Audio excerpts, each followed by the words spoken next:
é a doença da época, não é? Que está aumentando muito no mundo, não é no Brasil, é no mundo. Eu acho que houve um desencanto muito grande. As pessoas estão desencantadas com a vida, desencantadas com os sistemas políticos e econômicos, desencantadas com os sistemas de saúde, e não foi dado a elas nenhum outro encanto, que é o encanto da vida, da espiritualidade, do prazer da existência. Ficamos tão materialistas e essa matéria não é suficiente, então há um desencanto muito grande. Há expectativas que foram criadas e que não foram atendidas. E uma questão de banalização da vida. Se não está bom, vou embora, que é o caso do suicídio. Se não é como eu queria, eu vou embora. Eu pego a bola e não jogo mais. E eu acho que a gente tem que trabalhar isso um pouquinho, da resiliência do ser humano que é capaz de superar obstáculos e dificuldades, que é capaz de atravessar dores, que é capaz de atravessar insatisfações, que temos muitas na vida, e mesmo assim encontrar beleza na existência. Não deixar que o mundo fique cinzento.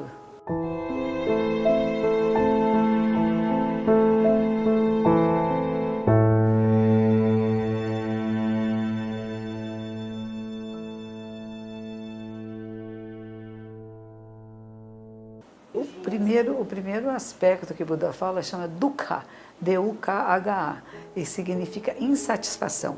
É um pouco diferente de sofrimento. Eu fico insatisfeita porque eu tenho expectativas. Eu tive um grande amigo que já faleceu, que chama professor Hermógenes, pioneiro do yoga no Brasil, e quando no fim de vida ele disse assim: eu estou criando uma nova religião que se chama desilusionismo.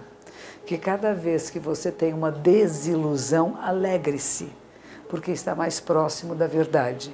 Então, será que nós não estamos mais procurando a verdade? E será que nós queremos esconder aquilo que não é benéfico para nós, que nos causa dor, que nos causa insatisfação? Ou estamos só correndo atrás de satisfações superficiais que não preenchem o ser? Eu acho que é aí que pega mais a coisa, porque nós temos uma população mundial procurando satisfação naquilo que realmente é uma satisfação muito breve, muito superficial, e não na satisfação verdadeira, que é o autoconhecimento, que eu encontro com a verdade. Que isto realmente é o que nos preenche. Mas como nós não sabemos preencher, e muitos não sabem como, então eu fico fazendo compras, eu quero ter cargos, quero ter posições, pensando que isso é suficiente, e de repente percebe que não é. Então, Buda vai falar primeiro de que a insuficiência existe, né? A insatisfação existe, que há causas, e precisamos olhar para essas causas. Ele vai até dizer: nascimento, velhice, doença e morte são causas dessa insatisfação, mas existe um estado chamado de nirvana, que é paz e tranquilidade, pleno de sabedoria. Existe um caminho de práticas, tem 8 aspectos, que é o caminho da libertação. Mas o nirvana, que é a libertação, é o próprio caminho. É aquilo que você pratica, o que você faz, o que você fala, o que você pensa. Então é preciso que a gente volte a estimular nossas conexões neurais para coisas que sejam mais profundas e mais sutis. O que eu gosto muito do yoga é isso, que a gente começa trabalhando, percebendo coisas mais grosseiras, vamos dizer, mais rudes da superfície da pele, e depois você começa a perceber sutilezas no seu corpo e na sua mente. E nós ficamos mais sensíveis. Eu acho que a época da tecnologia nos até facilita isto, porque para usar computadores e toda a tecnologia tem que ser muito delicado, não é? Se você usar qualquer pressão extra, você passa para outra página, não é? Então isso está nos ensinando a maior sensibilidade na parte superficial do corpo. Precisa desenvolver isso também na parte mental, espiritual, ficar mais sensíveis, mais sutis. Pois é, nós temos uma indústria farmacêutica muito poderosa e com interesse muito grande de manter o seu mercado. Então, temos um problema aí também. Que bom que a farmacologia existe, que bom que existem remédios que não existiam há tempos atrás, mas como que nós medimos o que é adequado e o que não é? Temos que sofrer, sim, de certa forma, a morte de alguém, temos que chorar e passar pelo luto. E o luto não é só de pessoas que vão embora, mas também de sonhos, de planos que nós temos e que não dão certo. E passamos por períodos de tristeza, mas não precisamos nos afundar na tristeza e nem é preciso tomar remédio para isto.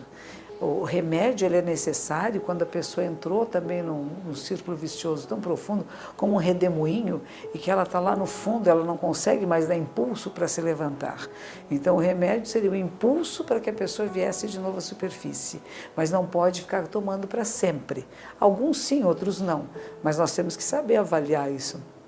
E está muito fácil, estão dando remédio para criança que é superativa, que bom que é superativa. A juventude, a infância é isso, esse descobrimento da vida. E em vez de queremos que a criança fique parada, quieta numa sala de aula, nós temos que mudar nossas salas de aula. Nós temos que mudar a maneira de educar. Não é querer fazer apenas soldadinhos e pessoas que trabalham em fábricas. Que se a gente pensar toda a educação como é feita até hoje, agora que começou a ser feita a educação em massa, foi feita exatamente na Prússia para isso, para formar soldados e pessoas que trabalham em fábricas, que é a grande crítica que o Chaplin faz, né? Naqueles filmes que ele fazia. Nós temos que educar de outra forma. Estamos tanto preocupados com prédios de escola, será que é o prédio importante? Nós podemos educar na praia, na rua, embaixo de uma árvore, mas precisamos ter educadores capazes de educar, educadores que vejam a necessidade da criança, é brincando, jogando, falando, conversando, estando junto que se aprende, e não apenas limitando uma criança. As crianças, geralmente as mais, que eles dizem que são, não têm controle, não sei o que, elas talvez são muito inteligentes e precisam de ter esse espaço para correr, para se mexer, para falar, para olhar, para descobrir. Não é menos inteligência, tem a dispersão, sim, existe uma certa dispersão, mas isso é treino. A plena atenção, ela é desenvolvida através de treinamento. Nós temos vários treinamentos para a mente. Um deles, por exemplo, é quando você vai sentar em meditação e contar até 10. No começo ninguém conta até 10, porque você começa a perceber o movimento da mente. Diz que nós temos 60 mil pensamentos por dia. Isso aqui é incessante, é luminoso. Você querer tolher, não tem que tolher, tem que saber usar. Eu acho que nos falta ainda um pouco. Várias escolas modernas estão aparecendo. Em Portugal tem uma chama Escola da Ponte. Tem vários sistemas educacionais que estão já modificando isso, né? Criar seres humanos livres, capazes de discernimento correto, de escolhas adequadas. Não de limitar para fazer o que é conveniente para mim. Só quero técnicos. Não, eu quero seres humanos capazes de filosofar, de pensar, de questionar, de pensar. Não é? Isso é muito importante. Eu acho interessante porque no livro eu conto até a história de Buda sobre isso, porque Buda é esse menino rico, vamos dizer que tem carro blindado, ele tem tudo, tem todas as melhores coisas do mundo, ele é bem casado, ele é feliz, tem um filhinho, quer dizer, a vida dele seria perfeita, mas ele tem o questionamento. E todos passamos por esse questionamento. E muita gente põe isso embaixo do tapete. Não questione, vai fazer outra coisa, vai ficar rico, vai ser famoso, vai ter isso. E o questionamento está lá, ele está queimando lá dentro. E de uma certa forma vai sair em algum lugar, em algum momento sai. E é importante a gente desenvolver nas pessoas que não é feio, não é errado questionar-se, que não é errado ter uma certa tristeza, um certo desencanto pelas coisas do mundo, mas não é apenas rejeitá-las. É preciso saber usá-las para não ser usado por elas. E isto, de novo eu digo, é treinamento.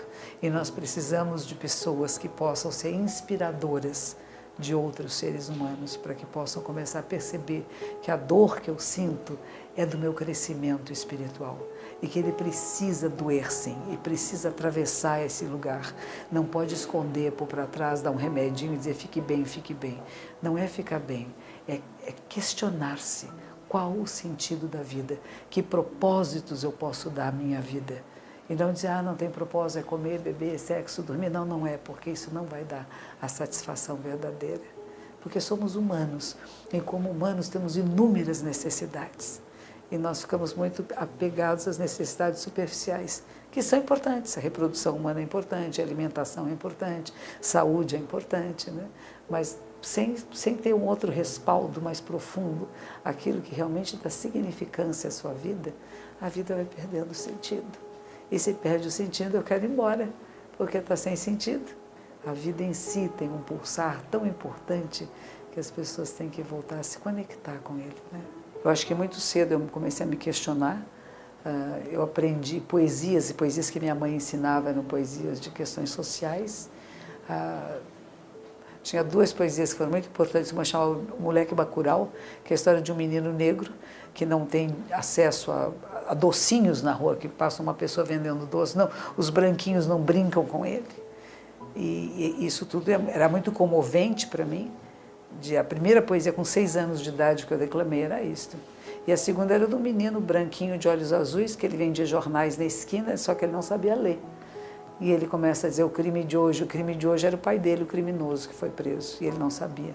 Então isso para mim foi muito comovente, com 6 anos de idade, você entrar em contato com uma realidade social discrepante, de crianças que não têm escolaridade nenhuma, que não sabem ler, e o outro que é abusado, que é posto à margem da sociedade, né?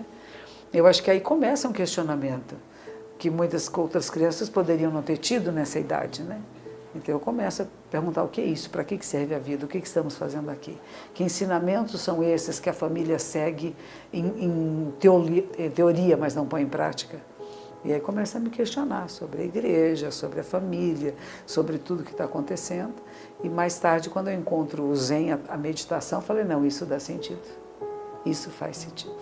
Eu falei, então vou entregar a minha vida, o que resta dela, a essa tradição. Eu tinha 36 anos de idade. No Butão, eu fui uma vez com o Butão, com o professor Marcos Aquino, e foi muito bonito, porque o rei do Butão disse assim, mais importante do que PIB, Produto Interno Bruto, é a felicidade interna bruta, é a satisfação da população, é o bem-estar da população. É um país budista, pequeno, mas que tem esse sentido de manter as tradições e manter a religiosidade num estado permanente para toda a sua vida. Não é quando você vai ao templo ou vai à igreja, mas a sua vida é uma vida religiosa. A sua vida, você percebe isso no dia a dia, né? Não apenas em momentos específicos. E é interessante porque aqui no Brasil e no mundo ocidental em geral, oriental também, quando assume um novo governo, a primeira coisa que pergunta assim, quem é o responsável pela economia? Economia, a primeira coisa? Números, estatísticas de finanças se tornou a coisa mais importante do mundo. É uma troca de valores, né? De não percepção que o valor mais importante não é quanto lucro o Brasil está tendo, mas quanto que as pessoas estão vivendo melhor, em mais harmonia, mais respeito, mais ternura, mais vontade de viver, mais vontade de participar. Quer dizer, aonde que está... será que vai ser possível dar essa virada? As pessoas vão ter essa percepção que apenas os números financeiros, eles não são a coisa mais importante na vida de ninguém. E há pessoas até que se matam e se desesperam porque não estão pagando as contas. Tá bom, não paga a conta agora, faz acordo, vai trabalhar em outra coisa, arranja meios para... O quadro do depressivo também entra um pouco nisso de querer comprar, estoura cartões, não é? Faz um monte de bobagens porque o que precisa ser preenchido não está sendo. Então acho que é importante dar um pouquinho de ênfase nisso para nós todos humanos. Seria um dever das nossas redes de televisão todas trabalhar nisso. E não estão trabalhando. Há pouco tempo atrás tem um programa na CNN norte-americana falando exatamente sobre suicídio de grandes artistas, de pessoas que têm fama, têm poder, têm dinheiro, quer dizer, teria tudo que este mundo pode dar e ao mesmo tempo ter uma insatisfação interna muito grande, porque muda a perspectiva do mundo, né? Na hora que a pessoa se torna muito famosa, ela se desliga da vida comum de todos os seres. E ela começa a se fechar, a se isolar. E vai ser cercada por um grupo de pessoas que muitas vezes estão pensando só no lucro financeiro e não estão pensando no bem-estar deste ser humano e dos outros seres humanos. E perde a noção. Eu acho que muitas pessoas, o poder faz com que as pessoas percam a noção do que é importante. E aí que se perde. Começam muito bem, né? E de repente ficam perdidos lá, porque falta estrutura. Como falta estrutura para pessoas que de repente ficam muito ricas, né? Elas não sabem o que fazer com isso, muito poderosas, não sabem o que fazer com isso. Teria que ter uma preparação para que pudessem viver melhor e ser modelos, né? Modelos de ética, de coerência, de princípios, de valores. Como consequência do amor e do cuidado, vem um poder que você sabe que não é seu. Não nos pertence, não sou eu que tenho o poder. É a tradição, os ensinamentos e não a pessoa em si. E alguns se confundem. E é esse o risco que se corre, porque são armadilhas do caminho. Então, quem cai nessa armadilha é aquele tanto líder político, espiritual, seja lá o que for, o médico também, que às vezes fica achando que é semideus, exatamente, todos eles caíram na armadilha. E ficam presos lá. Eu que sou, eu que tenho poder, eu que faço. Quando a gente percebe, o poder não é meu. Então, você que agora está passando por depressão, muitos de nós já passamos. Muitos. A gente pode falar que Shakyamuni Buda, um grande líder religioso, um homem livre de sofrimentos, passou por grandes depressões. Nós passamos. E é preciso questionar-se. Qual o sentido da vida, quais os sentidos que eu posso dar à minha existência? Não fuja da questão. A questão é: quem é você? O que é você? O que é um ser humano? E como você pode se desenvolver e desabrochar no melhor do seu potencial? Então não se desespere, atravesse, respire fundo e vá.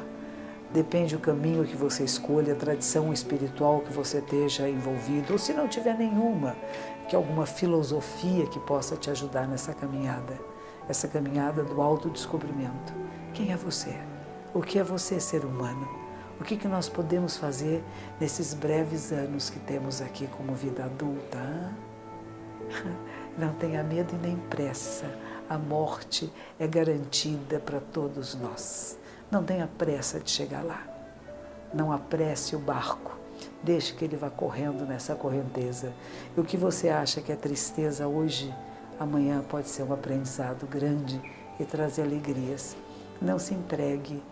Esforce-se. É difícil, eu sei. Se precisar tomar um remedinho, tome o remedinho por pouco tempo. Procure caminhos que completem você como um ser humano. O ser humano completo que você é. Está faltando alguma coisa?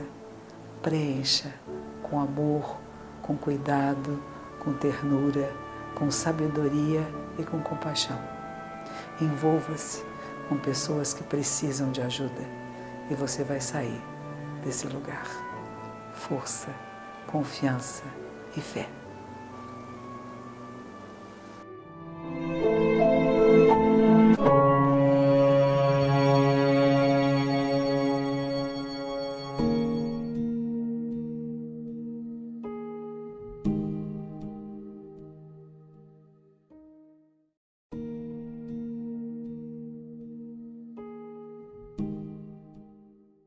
Descubra sua personalidade com o teste Pensax.